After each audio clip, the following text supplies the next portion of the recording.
the grief became less relevant because of the need to look after everyone else. Like, sometimes might get asked, like, what advice would you give to people with grief? It's just an impossible question to answer, just because, like, I'm still feeling it.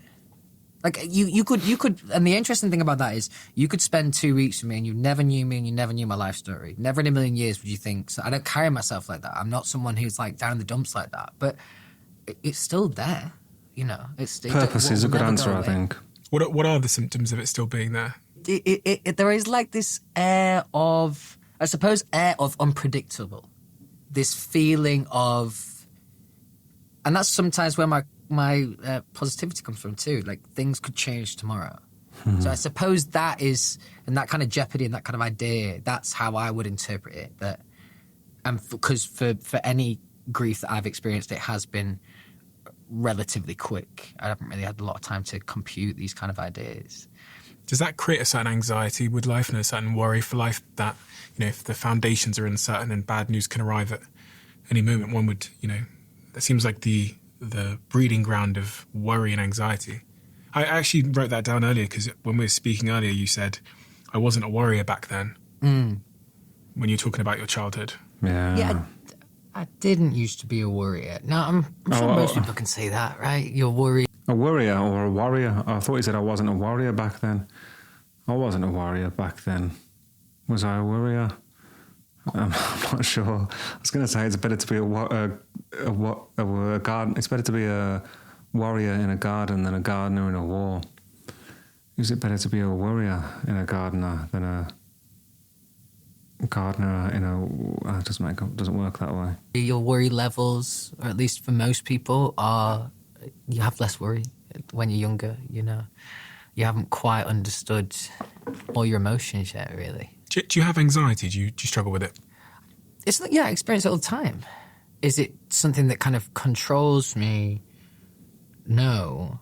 I'm sure you've heard about this. My vocal coach always used to say to me that the feeling of being anxious and excited are near identical in feeling. And that was something that always kind of stuck with me, really, because not always, but like a lot of like stuff that feels really good can be quite intimidating beforehand. There's an anxiety that comes with doing something that is out of the ordinary, I suppose. I can distinctly remember, not so much now, but on the first tour, like I would literally, before going out on stage, I'd literally, as futile and as ridiculous as it is, I'd think to myself, like, how do I run away from this? Like, how could I literally run out the door and not do the gig? So maybe that would be a version of anxiety.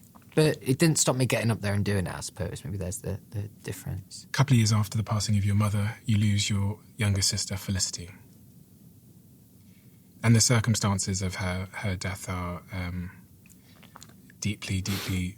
Yeah, brutal, tragic. Man. When I was speaking to several people in your life around you, they talked about how you had done so much since the passing of your mother to support your sisters, how you'd really taken on the role as being the quote-unquote head of the family, is what they told me.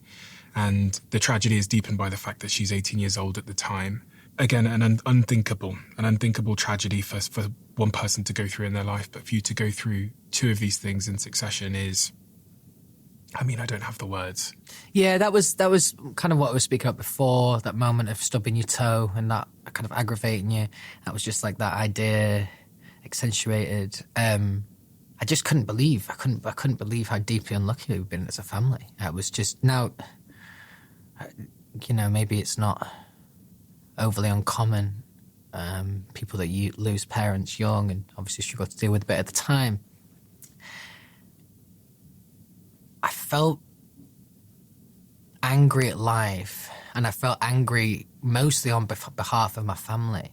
Now, it wouldn't be like, obviously I would know that I was included in this idea, but I wouldn't be thinking, what have I done to deserve this? It was more, what have I done to deserve this? Daisy and Phoebe are so young. They've already had and Lottie as well. Yeah. Already had so much to deal with. Why this and why now? It did feel incredibly, incredibly unfair. That's something that... Well, my youngest sister, who was closest to my dad, I think that's the way she felt. She was like, why? Like, it shouldn't be like this, But I'm just, I don't know, I've always been like it, but I just was quite, I mean, I had my moments, you know, like, there's confusion, isn't there, you know? It's weird when someone that's always been there is not there, you know? But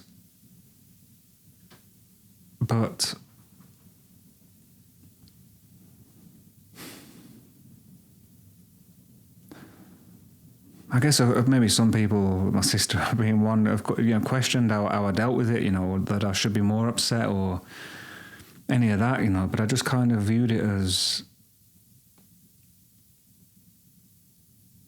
you know, that was the time when my dad was in my life, and this is the time when he's not, you know.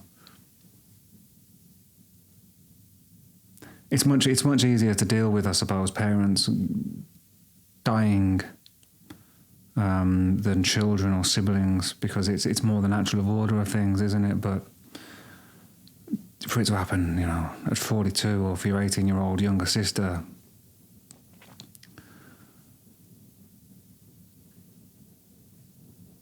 I mean, I wouldn't even know where to begin with, you know, trying to understand the experience of that, really. And I guess that is lessened or worsened by the depth of your relationship with that person. That's interesting about... And that's the bit, I suppose, that's difficult for me to understand. Each thing feels. Because that definitely... It hit me in a different way. I mean, it was completely sudden and immediate. Again, one of the most challenging moments of my life. So I'm sat in my house in London, and everything was like fine. I was a little bit worried. I've been worried about Felicity for the months prior, as I was worried about all my sisters. And I was just sat in my front room, smoking a joint, not thinking about anything really. And then the doorbell rang at like 1 in the morning or something, or maybe like midnight. And I had this feeling come over me straight away. And I'm not really this kind of guy where on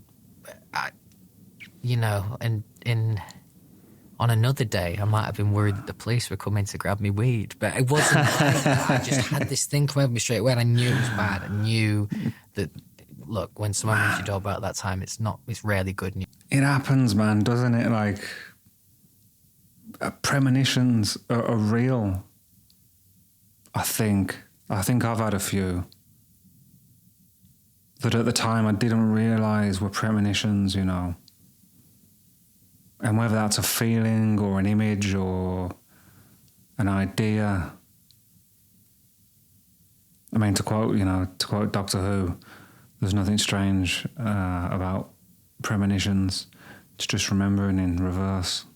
News. And I saw, and then I opened the gates. I've got these gates, and I opened the gates, and I saw the police car and the policeman. And then they told me that she passed away, and I literally was like, okay, right. I can't tell you why, because it was only me and my best friend and my ex-girlfriend at the time. So it wasn't like a pride thing of me being like, okay, like I'm cool, I'm fine. Not only was I in denial at that moment, like I just refused to even compute it. It was just like, okay, cool. And then I remember shutting the door, and then I told the people I'm in the house with, and obviously then they start crying, and obviously then I think your brain starts catching up with you. Yeah. And something that was really, really tough for me at this moment in time, and this is a stupid thing to say because I know that he was more than willing to be there for me, but my best friend who I was living at the time, he was here today. I remember him saying, I'm just so sorry. And he was crying his eyes out. I was just like, I'm just so sorry. I'm so sorry. And I felt guilty that he felt like that, which is stupid. But and so I'd said before about how this is, you know, me and my family are some of the characters in this story, but often what's not spoke about in the name of grief is people like my best friend and the role that they have to play. Now, these are not trained therapists. These are not people who've had any kind of reference of this kind of pain. And all you're doing as a best friend there is actually demanding or just praying, hoping that they give you something in return that will not change the reality, but just, you know, be there for you or whatever. And that, nothing prepares you in life for those kind of situations. That's something that I will forever, ever be in debt to him for. Because, yes, you know, this is an unfathomable, it's a really impossible situation for me and my family to have found ourselves in. But there are other people at play too, you know, and I can only imagine how hard that was. And he knew how hard it was for me and how I just lost my mum. And there are no words, right? I'm sure you're just scrambling your brain trying to find the words, and there isn't any.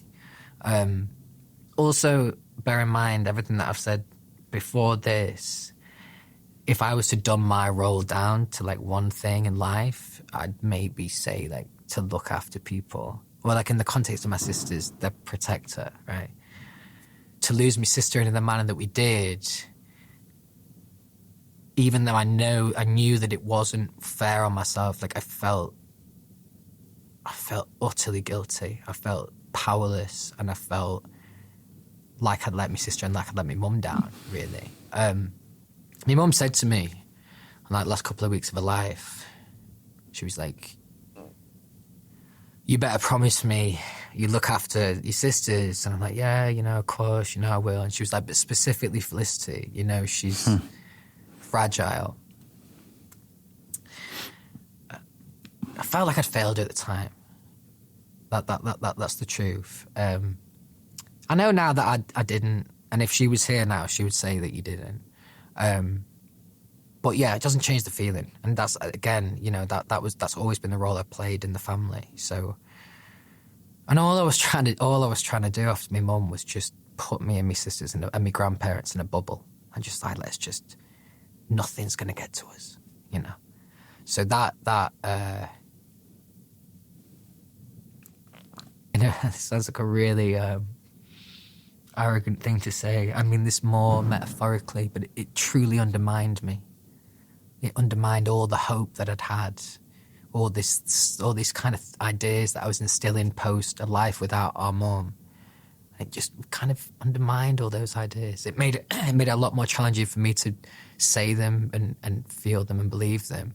But it's the same with my sisters, like, you know. So it just made everything, obviously, infinitely more difficult. The only thing I'm thankful is that my mum wasn't around to see that, because that would have been horrible for her. But you know, I actually learnt this from being around Liam. When someone is struggling with their own demons per se, unless you've been around someone who's really struggling, you probably don't understand how helpless it often feels. And in hindsight, it's, you know, someone that's not been in those situations thinks, well, you just go over there and you sit with them at dinner and then you fix it. You just cheer up. But actually, the reality of helping someone who's struggling is they often do things in private and in secretly. You reference. I think I used to think that. I think I was just so ignorant of my own traumas, I suppose, through of my childhood. You know, throughout all my 20s or most of my 20s, I was so outgoing and all that sort of stuff. That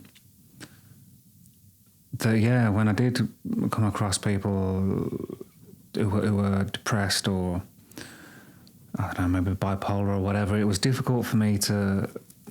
There was an element I had of oh, come on, just put yourself together, cheer up, you know, or all of that. And then it's only, I guess, through experiencing it myself, I suppose, which I said, I didn't realise that's what I was experiencing until I came out of it, you know, 5 or 6 years later.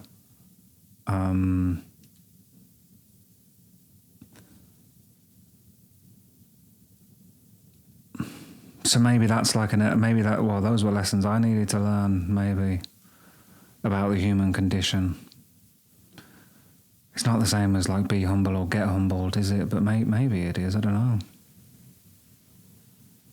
it certainly feels like there's a parallel there somewhere that I can't quite put my finger on anyway. For instance, you knew that Felicity was... Thanks for watching. If you would like access to the full thing and loads of other extended content, Taylor Swift, One Direction, Miley Cyrus, videos of me playing my songs and others, link in description.